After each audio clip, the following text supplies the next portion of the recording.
खुलुमबाय बे बड'लेण्ड इंखं टेलिभिजन दिनैनि रादाबखौ फरायदों आं फरायनाय दैमारि दिनैनि गाहाय रादाबाव दङ प्रमद बर' दैदेननाय बिटिसि सोरखाराव दोलोआरि आरो इसिङारि एना एनि सोमजिदों आसाम सोरखारा कभिडनि गोदान एसअपि फोसावदों उदालगुरियाव मन्त्रि उजि ब्रह्म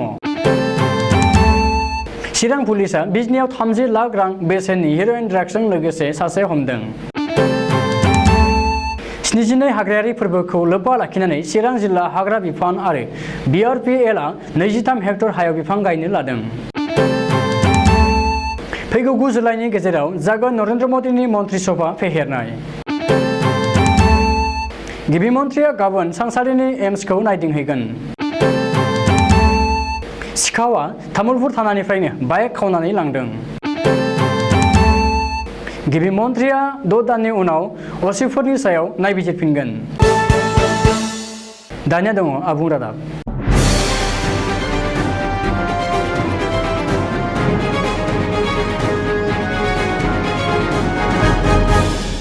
बोसोरसे जास्लाबैयावनो प्रमद बर' दैदेननाय बिटिसि सोरखाराव UPPL दोलोनिनो हरिसिंगा बियाबनि MCLA सन्जय स्वर्गियारिया खुद्रिनानै ससियेल मिडियानि गेजेरजों आथिखालनि बिटिसि सोरखारखौ सोंखारिनायखौ नुनो मोन्दों बावैसो सिगाङाव MCLA सन्जय स्वर्गियारिया गावनि फेसबुक टाइमलाइनआव लिरदों दि उदालगुरि जिल्लायाव थांनाय 2020-21 मायथाइनि SOPD फान्डनि खामानिखौ UPPL दोलोनि रावबो मावथियानो मावनो मोनाखै नाथाय जाय BPF खौ सोंखारियै बिसोरनिफ्राय उदां जानांगौ होननानै बर' रायजो राजाया UPPL दोलोखौ बिसायख'थियाव देरहाहोदोंमोन आथिखालाव बैसोर BPF नि मावथिफोरानो थिखानि खामानिखौ मावनो मोनफिननायखौ नुनो मोन्दों बेनि अनगायैबो आथिखालनि बिटिसि गाहाय प्रमद बर'खौ खेंस्लायै थांखिनानै सोंलु सोंबावदों दि बै फान्डखौ साबैसे EM एबा MCLA फोरनो राननानै होनायमोन लोगोसे ससियेल मिडियानि गेजेरजोंनो स्वर्गियारिया बुंबावदों दि आथिखालाव बावैसो उनावनो 69 नं उदालगुरि विधानसभा बियाबखौबो टेन्डार होनाय जासिगोन नोजोर होनो गोनांदि आथिखाल बिटिसिनि डिपुटि चिफ गोविन्द चन्द्र बसुमतारिया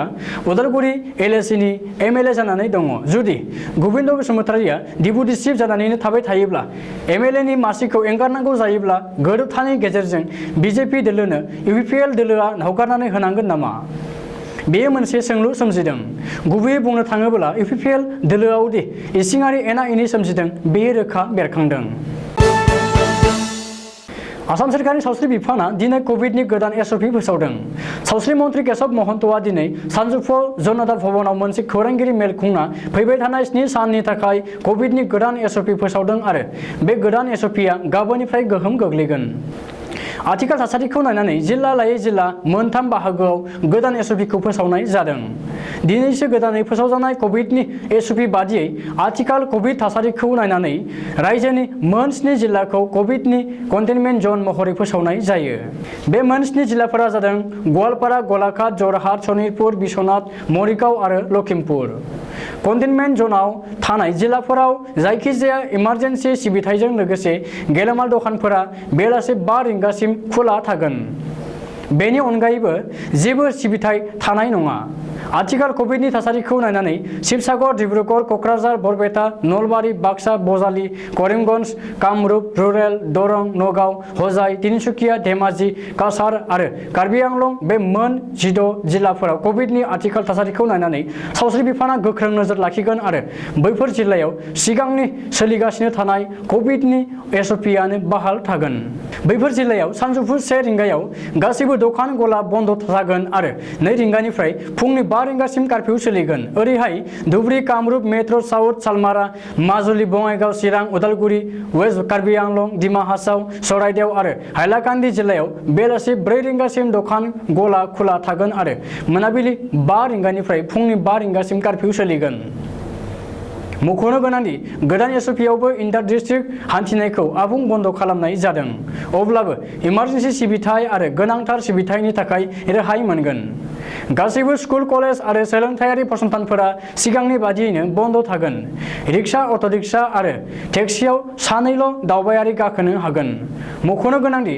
कर'ना बेरामि मोननाय ओनसोलखौ गोख्रैनो कन्टेनमेन्ट जन फोसावनो थाखायबो सावस्रि मन्थ्रिया जिल्ला बेंगिरिखौ बिथोन होदों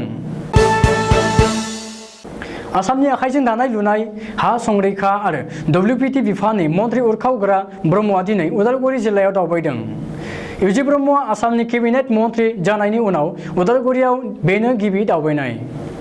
मिथिनो हानाय बादिब्ला मन्त्रि इउजि ब्रह्मआ दिनै उदालगुरि जिल्लायाव दावबायहैना जिल्लानि बबे जायगायाव हा खुरखादों बेफोरखौ खौरां लाहैदों आरो नायबिजिरहैदों।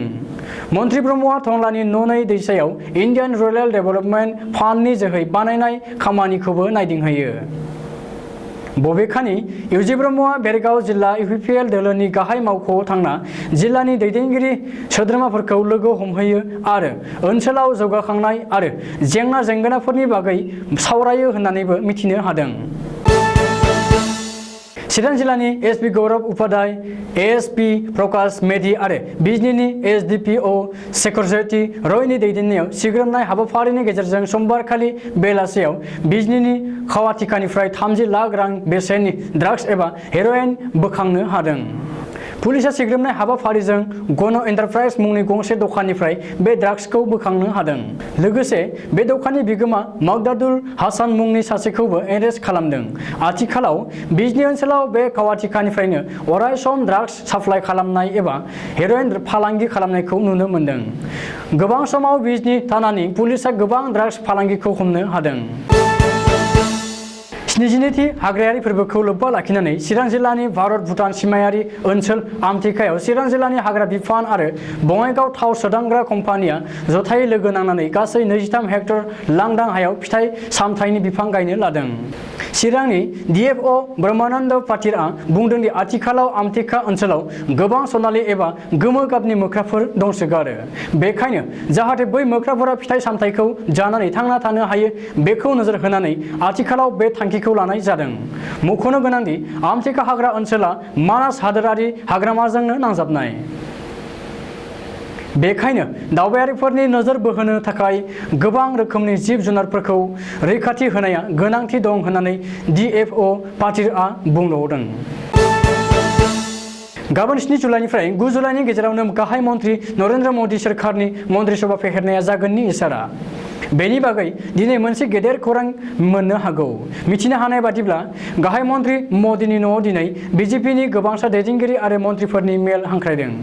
गाहाय मन्त्रि मदिनि न'आव हांख्रायनाय बे जर'खा मेलाव नखर मन्त्रि अमित शाह, रैखाथि मन्त्रि राजनाथ सिंह, राङारि मन्त्रि निर्मला सीतारमण, धर्मेन्द्र प्रधान, रेल मन्त्रि पीयूष गोयल, प्रहलाद जोशी, नरेन्द्र सिंह तोमारमोनजों लोगोसे मिरु बिजेपिनि आफादगिरि जगत प्रकाश नाड्डा आरो दोलोनि गोबांसा दैदेनगिरिफोरा बाहागो लागोन।